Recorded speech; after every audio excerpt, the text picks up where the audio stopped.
Vous venez de prendre une décision qui n'était pas la vôtre. Vous ne le savez pas encore. En ce moment même, pendant que vous entendez ces mots, un mécanisme se déroule dans votre tête, plus ancien que votre conscience, plus subtil que vos pensées, plus puissant que votre volonté. Vous croyez penser, mais peut-être êtes-vous pensé. Peut-être n'êtes-vous que le théâtre d'un combat que vous n'avez jamais initié, entre des forces que vous n'avez jamais choisies, pour des convictions qui n'ont jamais été les vôtres. Cette prise de conscience est désagréable. Elle égratigne tout ce que vous teniez pour acquis, mais elle est aussi le premier pas vers la seule liberté qui existe vraiment. Vous vivez à une époque où votre attention est devenue la monnaie la plus précieuse. Tout le monde la veut. Tout le monde se bat pour l'obtenir. Et vous la donnez généreusement, sans vous rendre compte que, avec chaque seconde offerte, une partie de vous-même disparaît aussi. Vous scrollez, vous cliquez, vous réagissez. Vous vous sentez vivant parce que vous ressentez constamment quelque chose. Colère, joie, indignation, sentiment d'appartenance. Pourtant, ces sentiments ne sont pas aléatoires. Ils ont été cultivés, éveillés, dirigés. Vous n'êtes pas le maître de vos émotions. Vous en êtes l'hôte, parfois leur prisonnier. Les philosophes stoïciens le savaient déjà il y a 2000 ans. Ils comprenaient que l'homme qui ne connaît pas ses propres impulsions intérieures peut être manipulé par quiconque les comprend mieux que lui-même. Considérez une journée ordinaire de votre vie. Vous vous réveillez, avant même que votre pied touche le sol, vous attrapez votre téléphone. Le premier acte de la journée n'est pas le vôtre. Il vous a été implanté par l'habitude, par la dopamine, par le design subtil de personnes que vous n'avez jamais rencontrées, mais qui connaissent votre comportement mieux que vous-même. Vous lisez des nouvelles. Certaines vous mettent en colère, d'autres vous rendent anxieux, d'autres encore vous donnent le sentiment d'être du bon côté. Vous réagissez. Peut-être commentez-vous. Vous partagez. Vous vous sentez impliqué. Mais l'étiez-vous vraiment? Ou vous a-t-on simplement fait danser sur une mélodie composée par quelqu'un d'autre? La manipulation ne commence pas par le mensonge. Elle commence par la vérité sélective. On vous montre ce qui vous confirme, ce qui renforce vos convictions existantes, ce qui vous rend plus sûr dans votre vision du monde. Vous vous sentez intelligent, vous vous sentez informé, mais en réalité, vous devenez plus étroit. Votre perspective se rétrécit pendant que vous croyez l'élargir. C'est la manipulation parfaite, celle que vous ne remarquez pas parce qu'elle ressemble à une révélation. Vous avez des opinions, beaucoup d'entre elles, sur la politique, la morale, la vie, les autres. Mais arrêtez-vous un instant. D'où viennent ces opinions? Les avez-vous développées par votre propre réflexion? Avez-vous vérifié les deux côtés, pesé les arguments, admis les doutes?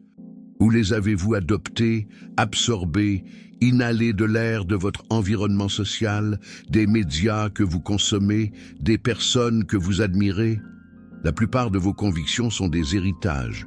Vous les avez héritées comme la couleur de vos yeux.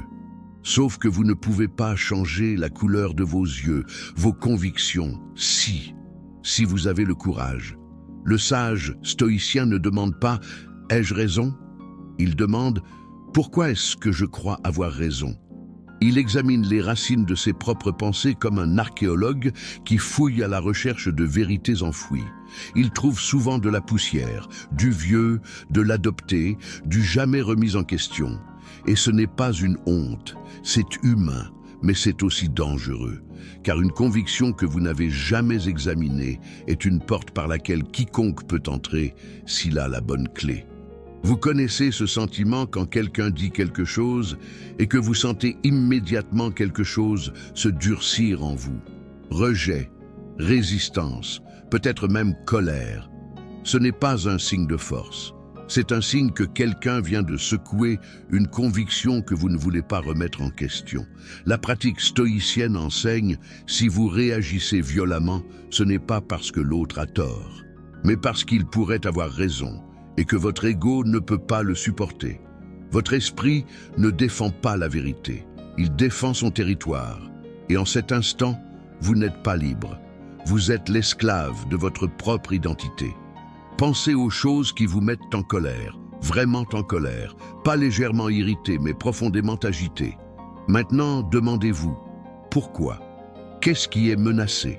Est-ce une valeur, une conviction, votre image de soi? Souvent, ce n'est rien de tout cela.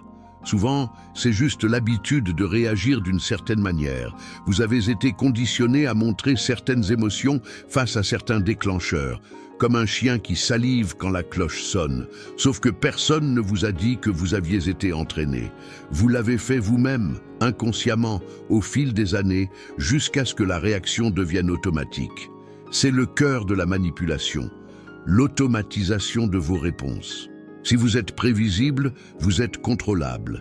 Si quelqu'un sait comment vous réagissez à certains mots, images, situations, il peut vous diriger comme une marionnette.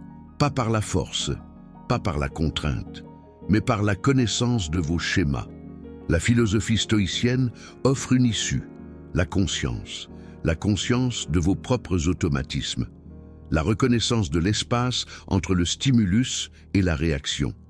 Viktor Frankl l'appelait la dernière liberté humaine, le choix de sa propre attitude, indépendamment des circonstances.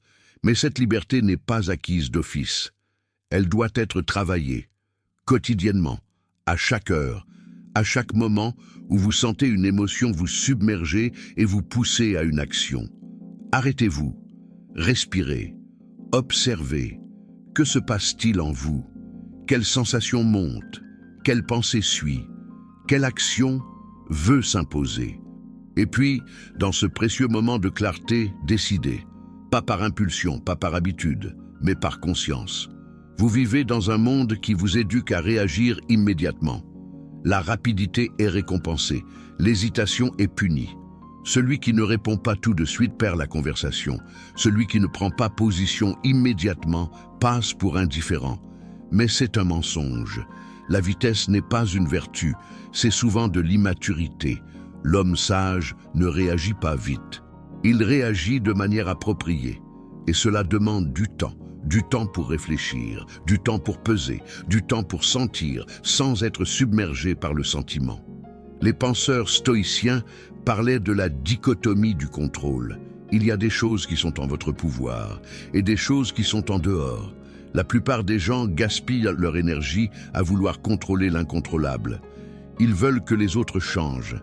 Ils veulent que le monde corresponde à leurs attentes. Ils souffrent parce que la réalité refuse d'obéir à leurs désirs. Et dans cette souffrance, ils deviennent vulnérables. Vulnérables à quiconque leur promet de reprendre le contrôle. Politiciens, gourous, idéologies, tous promettent la même chose. Si vous me suivez, le monde aura enfin un sens. Mais c'est une illusion. Le monde ne doit pas vous donner de sens. Vous devez en trouver dans lui. Qu'est-ce qui est vraiment en votre contrôle? Vos pensées, seulement en partie. Les pensées surgissent souvent spontanément, sans invitation. Mais vous pouvez décider lesquelles suivre et lesquelles laisser passer. Vos sentiments, aussi seulement en partie. Les émotions sont des réactions naturelles. Mais vous pouvez décider si vous vous laissez dominer par elles ou si vous les traitez comme des informations. Vos actions, oui, c'est le noyau. Votre comportement, vos mots, vos actes. C'est là que réside votre pouvoir. Pas dans le monde extérieur, mais dans la façon dont vous y répondez. Mais pour exercer ce pouvoir, vous devez d'abord comprendre à quel point vous le cédez souvent. Chaque jour, vous prenez des centaines de décisions. Très peu d'entre elles sont conscientes. Vous suivez des routines, des impulsions, des attentes sociales. Vous faites ce que les autres attendent de vous, sans vous demander si vous le voulez. Vous assumez des rôles qui vous ont été assignés, sans vérifier s'ils vous conviennent. Vous vivez une vie qui semble être la vôtre, mais peut-être n'est-ce qu'un scénario écrit par d'autres pour vous. Combien de fois avez-vous fait quelque chose, non parce que vous le vouliez, mais parce que vous pensiez devoir le faire? Combien de fois avez-vous défendu une opinion, non par conviction, mais par sentiment d'appartenance? Combien de fois avez-vous gardé le silence, alors que vous aviez quelque chose à dire, par peur du rejet? Et combien de fois avez-vous parlé alors que vous n'aviez rien à dire par peur de l'insignifiance? Ce sont les petits moments où vous abandonnez votre souveraineté intérieure. Pas de manière dramatique, pas de manière notissable, mais continuellement. Le chemin vers la liberté commence par une vérité désagréable. Vous n'êtes pas aussi libre que vous le pensez. Vous êtes intégré dans des réseaux d'attente, d'habitude, de peur et de désir. Vous êtes un être social, et cela signifie que vous êtes influençable. Ce n'est pas une faiblesse, c'est une structure, mais cela devient une faiblesse si vous n'en êtes pas conscient.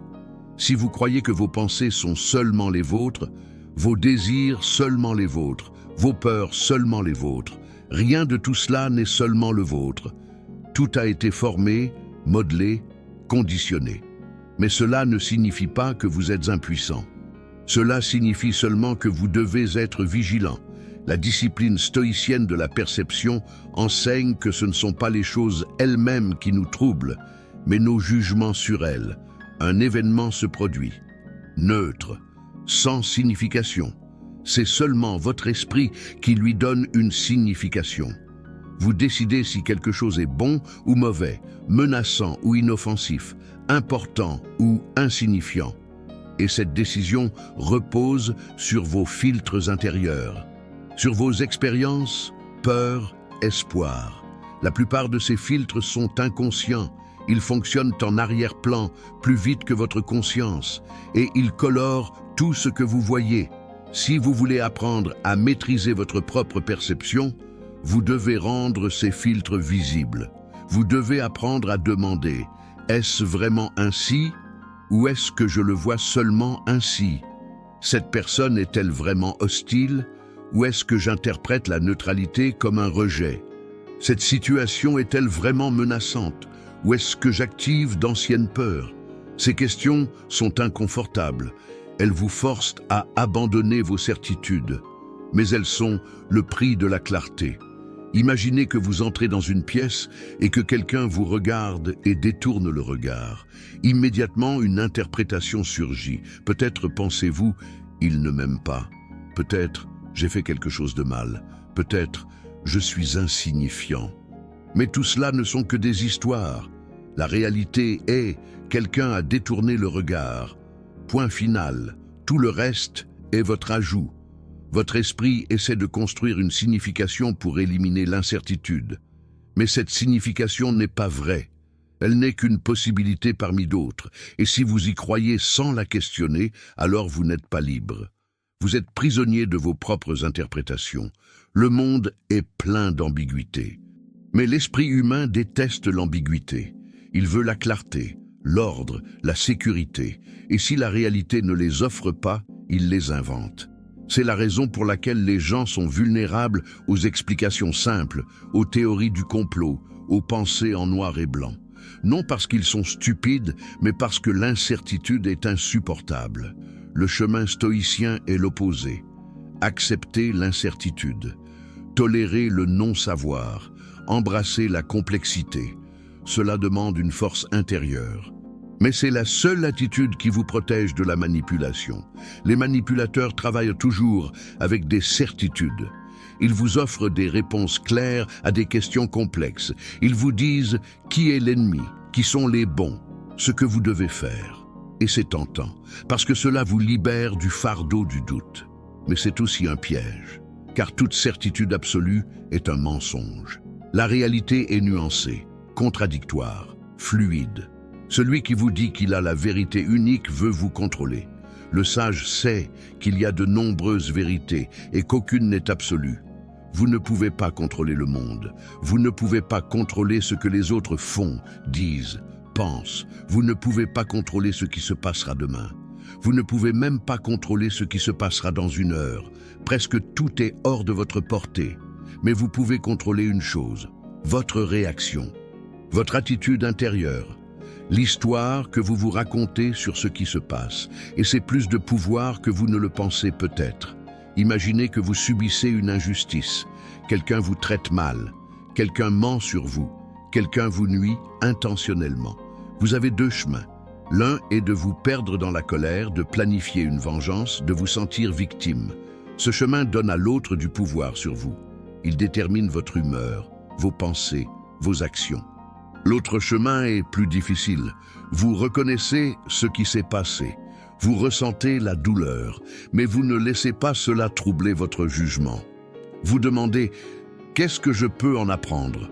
Comment puis-je répondre sans perdre mon intégrité ? Comment puis-je rester fort sans devenir dur ? Ce chemin vous laisse dans votre pouvoir. L'autre vous dépouille. » Les philosophes stoïciens enseignaient que la plus grande vengeance consiste à ne pas devenir comme votre ennemi. Si quelqu'un vous traite avec haine et que vous répondez par la haine, il vous a déjà vaincu, il vous a descendu à son niveau, il vous a fait devenir son reflet. Mais si vous répondez avec sérénité, avec clarté, peut-être même avec compassion, alors vous gardez votre dignité. Et la dignité, personne ne peut vous la prendre, sauf vous-même. Cela ne signifie pas que vous devez tout accepter. Cela ne signifie pas que vous devez rester passif. Mais cela signifie que votre réponse doit venir de la force, pas de la faiblesse. La colère est une faiblesse, c'est la perte de contrôle. La vengeance est une faiblesse, c'est la dépendance à l'autre. La vraie force est la capacité de choisir consciemment comment répondre, indépendamment de ce qui vous arrive. Vous avez peut-être remarqué que le monde vous pousse constamment à des jugements rapides. Immédiatement, vous devez savoir qui est bon et qui est mauvais. Immédiatement, vous devez choisir un camp. Immédiatement, vous devez vous positionner. Mais la vraie sagesse demande du temps. Elle demande le silence. Elle demande de l'espace pour respirer. Le sage stoïcien ne juge pas précipitamment. Il attend, il observe, il collecte des informations et même alors, il reste ouvert à la possibilité d'avoir tort. Cette attitude vous rend immanipulable, car celui qui juge vite peut être facilement trompé. Montrez-lui une image émotive, racontez-lui une histoire captivante, et il a déjà formé son opinion. Mais celui qui attend, qui questionne, qui doute, est difficile à tromper. Il ne se laisse pas emporter par la première vague. Il reste ferme pendant que les autres vacillent. Pensez aux informations qui vous assaillent quotidiennement. Nouvelles, opinions, affirmations. La plupart sont biaisées. Elles veulent vous diriger dans une certaine direction. Elles veulent que vous ressentiez quelque chose, pensiez quelque chose, fassiez quelque chose. Et elles sont souvent très habiles. Elles utilisent des images émotionnelles. Elles racontent des histoires qui touchent votre cœur. Elles appellent à vos valeurs, à vos peurs, à vos espoirs. Et avant que vous ne vous en rendiez compte, vous avez une opinion sans avoir vérifié les faits. Vous avez porté un jugement sans avoir entendu les deux côtés. Vous êtes convaincu sans avoir été vraiment convaincu. Vous avez été mu. La pratique stoïcienne enseigne. Méfiez-vous de votre première réaction. Elle est presque toujours émotionnelle, pas rationnelle. Elle est un écho de votre passé, pas une réponse au présent. Si vous voyez ou entendez quelque chose et que vous ressentez immédiatement une forte émotion, c'est un signal d'alarme. Cela signifie que quelque chose en vous a été activé, qui est plus profond que le moment présent. Une vieille blessure, une vieille peur, un vieux désir, et ces anciennes énergies sont les leviers avec lesquels les autres peuvent vous diriger. Pour vous protéger, vous devez apprendre à reconnaître ces leviers. Vous devez savoir ce qui vous motive, ce qui vous met en colère, ce qui vous rend anxieux, ce qui vous rend nostalgique.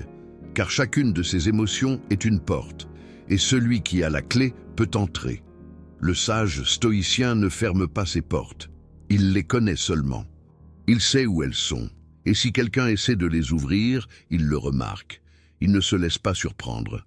Vous vivez à une époque où l'appartenance est souvent plus importante que la vérité. Les gens défendent leur groupe, leur identité, leur camp, même s'ils savent qu'ils ont tort. Car l'isolement est plus menaçant que l'erreur. Être seul est pire qu'avoir tort. Mais le chemin stoïcien est celui de l'indépendance intérieure.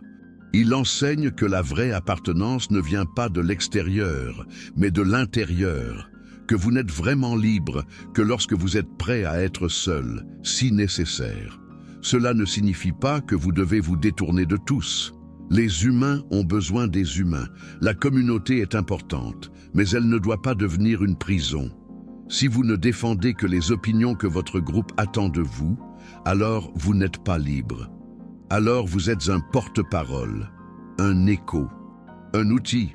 La vraie intégrité se montre lorsque vous tenez à vos convictions, même si cela vous coûte. Si cela vous rend populaire, ce n'est pas de l'intégrité. C'est seulement de l'adaptation. Mais comment découvrir ce que vous croyez vraiment? Comment distinguer vos propres convictions de celles que vous avez adoptées? La méthode stoïcienne est simple, mais dure. Vous questionnez tout. Vous prenez chaque conviction et la mettez à l'épreuve. Vous demandez « Pourquoi est-ce que je crois cela? Et si le contraire était vrai? Puis-je défendre ma position sans devenir émotionnel? Puis-je comprendre les arguments de l'autre côté sans les déformer? Si vous ne pouvez pas, alors votre conviction n'est pas du savoir, c'est seulement de la foi. Et la foi sans examen est aveugle. La plupart des gens craignent cet examen, parce qu'ils ont peur de ce qu'ils pourraient trouver. Et s'ils se rendaient compte qu'ils ont tort? Et si toute leur vision du monde était construite sur du sable? Et s'ils devaient admettre qu'ils se sont trompés? Cette peur les garde prisonniers de leurs convictions. Ils construisent des murs autour de leurs idées, non pour les protéger, mais pour se protéger eux-mêmes, de l'incertitude, du changement, de la vérité. Mais le sage stoïcien ne craint pas la vérité. Il la cherche, même si elle est douloureuse, même si elle ébranle son image de soi. Car il sait que chaque erreur qu'il reconnaît le rend plus libre. Chaque illusion qu'il abandonne le rend plus clair. Chaque fausse conviction qu'il lâche le rend plus fort. Il considère son esprit comme un jardin. Régulièrement, il faut arracher les mauvaises herbes. Les pensées anciennes, inutiles, nuisibles, doivent être enlevées pour que de nouvelles, saines, puissent pousser. Ce processus est sans fin. Il n'y a pas de point où vous pouvez dire « Maintenant, j'ai fini ». Maintenant, j'ai éliminé toutes les erreurs. Maintenant, je suis complètement libre. Car la vie change. De nouvelles influences arrivent. De nouveaux défis surgissent. De nouvelles manipulations sont développées. La vigilance ne doit jamais cesser. Mais ce n'est pas un fardeau. C'est un privilège. Car cela signifie que vous êtes vivant, que vous grandissez, que vous évoluez. Vous avez probablement rencontré des personnes absolument certaines de leurs convictions, qui n'ont aucun doute, qui savent exactement comment le monde fonctionne, qui est coupable, ce qu'il faut faire. Ces personnes paraissent fortes, elles rayonnent de certitude. Mais regardez de plus près. Cette certitude est souvent un masque. Derrière se cache la peur, peur de l'inconnu, peur de la complexité, peur de la possibilité d'avoir tort. Elles s'accrochent à leurs convictions parce qu'elles leur donnent un appui dans un monde confus. Mais cet appui est fragile, car il ne repose pas sur la compréhension, mais sur l'évitement. La vraie force ne se montre pas dans la certitude, mais dans la capacité à tolérer l'incertitude. Le sage stoïcien sait qu'il ne peut pas tout savoir, que de nombreuses questions n'ont pas de réponse claire, que le monde est plus compliqué que ce que toute idéologie peut saisir, et il est en paix avec cela. Il n'a pas besoin de vérités absolues pour exister. Il peut vivre dans le doute sans en être brisé. Cela le rend immanipulable, car celui qui ne cherche pas de réponse fixe ne peut pas être appâté par de fausses certitudes. Considérez vos peurs, vraiment. Prenez le temps et demandez-vous « Qu'est-ce que je crains ?» Pas en surface, pas les choses évidentes, mais en profondeur. Quelle est la peur sous la peur? Si vous avez peur du rejet, qu'y a-t-il derrière? Peut-être la peur d'être insignifiant. Et derrière? Peut-être la peur d'être seul. Et derrière? Peut-être la peur que votre vie soit insignifiante. Chaque peur a des couches, et plus vous creusez profondément, plus vous approchez des peurs fondamentales que presque tous les humains partagent. La peur de la mort, la peur de l'insignifiance, la peur de l'isolement. Ces peurs sont puissantes, et celui qui les comprend peut mouvoir les gens. Les religions l'ont toujours su, les idéologies le savent, les experts en marketing le savent. Ils jouent tous avec vos peurs les plus profondes et vous offrent le salut. Suivez cette doctrine, achetez ce produit, votez pour ce parti et vous serez sauvés. Vous ne serez pas seul, vous aurez une signification, vous serez en sécurité. Mais c'est un mensonge, car la vraie sécurité ne vient pas de l'extérieur, elle vient de l'intérieur. Le chemin stoïcien vers la sécurité intérieure est radical. Il exige que vous ne combattiez pas vos peurs, mais que vous les acceptiez. Que vous viviez avec elles sans être dominé par elles. Vous mourrez, c'est certain. Vous subirez des pertes, c'est certain. Vous souffrirez, c'est certain. Mais tout cela ne rend pas votre vie insignifiante. Au contraire, la fugacité donne de la valeur à la vie. La douleur rend la joie significative. L'incertitude rend chaque décision importante. Si vous acceptez ces vérités, les manipulateurs perdent leur pouvoir sur vous, car ils ne peuvent plus vous menacer avec la mort. Vous l'avez déjà accepté, ils ne peuvent plus vous menacer avec la perte. Vous savez que la perte est inévitable. Ils ne peuvent plus vous menacer avec la douleur. Vous avez compris que la douleur fait partie de la vie. Que leur reste-t-il alors? Rien. Vous êtes devenu libre, non parce que vous êtes devenu immortel, mais parce que vous avez accepté votre mortalité. Cette liberté est silencieuse, elle n'est pas bruyante, elle ne cherche pas la scène. Elle n'a pas besoin de confirmation, elle est simplement là, un noyau calme en vous, inébranlable, non parce qu'il est dur, mais parce qu'il est souple, comme un arbre qui ne se brise pas dans la tempête parce qu'il se plie. Vous ne résistez pas à la réalité, vous coulez avec elle, mais vous ne vous perdez pas en elle, vous gardez votre forme, votre direction, votre essence. Chaque matin, quand vous vous réveillez, vous avez le choix. Vous pouvez commencer la journée en vous exposant immédiatement aux influences extérieures, ou vous pouvez passer quelques minutes avec vous-même, en silence, sans distraction, juste vous et vos pensées. Observez ce qui surgit, quelles inquiétudes, quels espoirs, quels plans. Et puis rappelez-vous, la plupart de cela n'est pas sous votre contrôle. Vous ne pouvez pas contrôler la journée. Vous ne pouvez pas contrôler les gens. Vous ne pouvez pas contrôler le résultat. Mais vous pouvez contrôler votre intention. Vous pouvez décider comment vous voulez être. Patient, attentif, honnête, courageux. Cela est en votre pouvoir. Cette pratique est simple, mais elle est transformative, car elle déplace le focus de l'extérieur vers l'intérieur. Vous cessez de faire dépendre votre bonheur des circonstances extérieures. Vous cessez de mesurer votre satisfaction à ce que le monde corresponde à vos attentes. Vous commencez à trouver la paix en vous-même. Et cette paix intérieure est la seule chose qui peut vraiment vous protéger de la manipulation.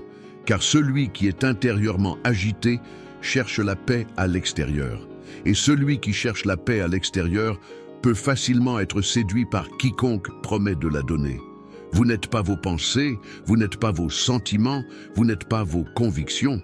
Tout cela ne sont que des phénomènes qui surgissent en vous, mais ils ne sont pas vous. Vous êtes l'espace dans lequel ils apparaissent, vous êtes la conscience qui les observe.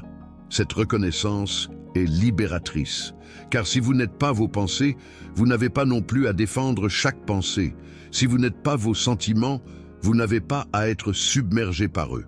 Si vous n'êtes pas vos convictions, vous n'avez pas à vous y accrocher si elles s'avèrent fausses. Vous pouvez lâcher prise, vous pouvez changer, vous pouvez grandir. Et ce n'est pas une faiblesse, c'est une force. Car seul le vivant peut changer, le mort est rigide. Le sage stoïcien est vivant, il s'adapte, il apprend, il évolue, mais il ne perd jamais son noyau. Il sait qui il est, pas par ses opinions, pas par ses possessions, pas par ses rôles, mais par ses valeurs, par son attitude, par son intégrité. Le monde continuera d'essayer de vous modeler, c'est sa nature, mais vous avez le choix de votre degré de malléabilité. Vous pouvez être comme de la cire, qui prend n'importe quelle forme qu'on lui donne, ou vous pouvez être comme la pierre, qui ne bouge pas. Mais ni l'un ni l'autre n'est idéal. La cire n'a pas de substance, la pierre n'a pas de flexibilité. Le sage stoïcien est comme l'eau. Il prend la forme du récipient, mais il garde son essence. Il s'adapte aux circonstances, mais il ne se perd pas en elles. Il contourne les obstacles, mais il ne renonce pas à sa direction. Il est doux mais inarrêtable. Cette qualité ne se développe pas du jour au lendemain. Elle est le résultat d'années de pratique, de réflexion, de décisions conscientes. Mais chaque jour où vous vivez cette pratique vous rend un peu plus libre. Chaque situation où vous vous arrêtez au lieu de réagir immédiatement renforce votre souveraineté intérieure. Chaque fois que vous questionnez une conviction au lieu de la défendre aveuglément, vous élargissez votre esprit. Chaque fois que vous observez une émotion, au lieu de vous laisser emporter par elle, vous approfondissez votre conscience. Au final, il reste une vérité simple. Vous ne pouvez pas contrôler le monde, mais vous pouvez vous connaître vous-même. Et dans cette connaissance de soi réside plus de pouvoir que tout contrôle extérieur ne pourrait jamais vous donner. Car celui qui se connaît ne peut pas être trompé. Celui qui comprend ses propres schémas ne peut pas être manipulé. Celui qui a accepté ses peurs ne peut plus être extorqué par elles. Celui qui a trouvé sa valeur en lui-même n'a pas besoin de confirmation extérieure. C'est la révolution silencieuse du stoïcisme, pas bruyante, pas dramatique, mais absolument transformative. Un changement qui vient de l'intérieur et rayonne vers l'extérieur. Une liberté que personne ne peut vous donner et que personne ne peut vous prendre. Elle a toujours été là. Vous n'aviez qu'à la trouver.